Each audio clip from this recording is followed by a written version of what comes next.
तो बच्चों आज हम लोग नई कविता पढ़ने वाले हैं। सब लोग पढ़ने के लिए तैयार? अच्छा, इससे पहले बताओ बिल्ली कैसे बोलती है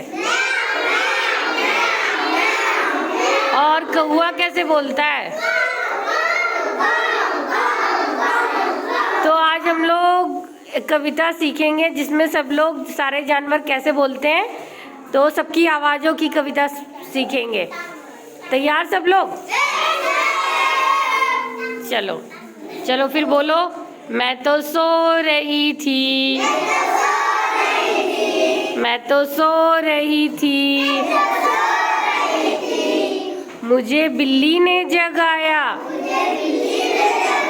बोली मैं तो सो रही थी,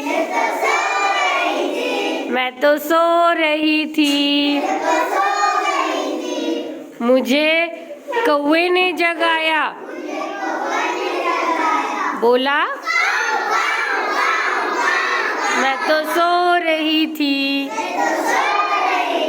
मैं तो सो रही थी, मुझे चिड़िया ने जगाया, बोली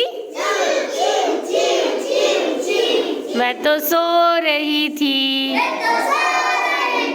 मैं तो सो रही थी,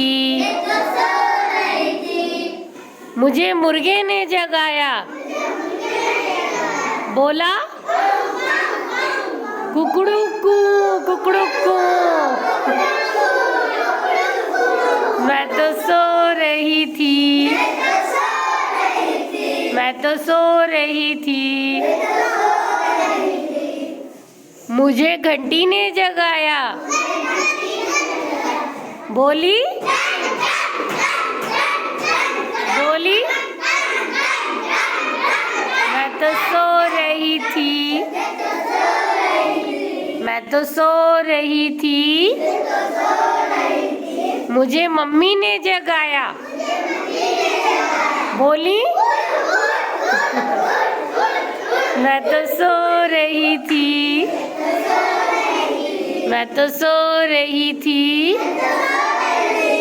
मुझे मोटर ने जगाया। मोटर गाड़ी होती है? मोटर गाड़ी कैसे बोलती है? पो पो पो पो। मैं तो सो रही थी, मैं तो सो रही थी, मुझे चूहे ने जगाया, बोली चू चू चू चू। कैसे बोलता है चूहा? तो सबकी आवाज़ों के बारे में पता चल गया ना? कैसी लगी कविता?